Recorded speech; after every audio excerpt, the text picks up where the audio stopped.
এখন আমরা লগইন করে আমাদের কমেন্টের সর্বশেষ পরিস্থিতি দেখার জন্য প্রবেশ করেছি। তো আমরা কমেন্ট অপশনে ক্লিক করছি। আমরা দেখতে পাচ্ছি যে আমাদের ব্লগিংয়ের উপরে মোট 2টি কমেন্ট করা হয়েছে এবং 2টি কমেন্টই অ্যাপ্রুভড অবস্থায় আছে। অ্যাডমিন নিজেই, অর্থাৎ যার সাইট, সে নিজেই একটি কমেন্ট করেছে।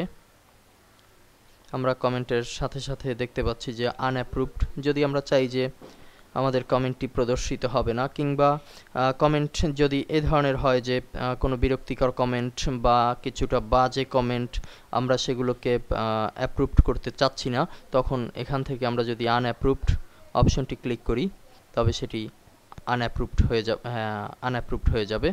তো এর সেকেন্ড যে অপশনটি আছে, আমরা চাইলে এই কমেন্টের রিপ্লাই এখান থেকেও দিতে পারি, রিপ্লাই অপশন ক্লিকের মাধ্যমে, কুইক এডিটের মাধ্যমে। এরপরে হচ্ছে স্প্যাম করে দেওয়া যায়, কমেন্টকে স্প্যাম করে দেওয়া যায়, ট্রাশ করে দেওয়া যায়। এখানে বেশ কিছু অপশন আছে, তবে তার ভিতরে গুরুত্বপূর্ণ যে অপশনটি আছে সেটি হচ্ছে যদি আমরা আনঅ্যাপ্রুভড করে দিতে চাই। যেমন আমরা ধরুন অ্যাডমিনের নাইস চেস্ট আর্টিকেল নামে যে কমেন্টটি করা হয়েছিল সেটি আমরা আনঅ্যাপ্রুভড অপশনে ক্লিকের মাধ্যমে আনঅ্যাপ্রুভড করে দিলাম।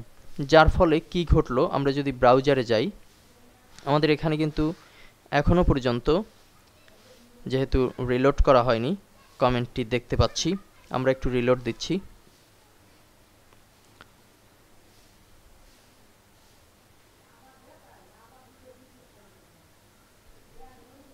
আমাদের কমেন্টটি আনঅ্যাপ্রুভড হওয়ার কথা ছিল, কিন্তু যেহেতু আমরা একটু সাইন আউট করে দেখতে পারি যে আমাদের কমেন্টটির কী অবস্থা। লগ আউট করছি, ওয়ার্ডপ্রেসে ফিরে যাচ্ছি।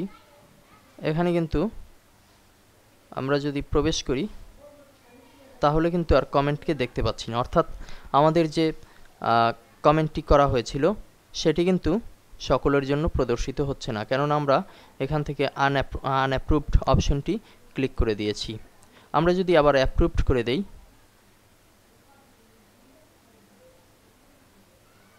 অপশনটিকে, দুঃখিত, কারণ এখন আমরা লগ ইন অবস্থায় নেই, এই কারণে আমরা এই ড্যাশবোর্ডের ভিতরে কোনো কাজই করতে পারবো না। তো এখানে আপনি যদি আবার লগ ইন করে অ্যাপ্রুভড করে দেন তাহলে আবার এখানে কমেন্টটি দেখা যাবে। অর্থাৎ যে কারো কমেন্টের বেলায় আমরা যদি কোনো কমেন্টকে অ্যাপ্রুভড করতে চাই কিংবা আনঅ্যাপ্রুভড করতে চাই, সেই ক্ষমতা কিন্তু যার সাইট তার হাতেই থাকবে। ধন্যবাদ।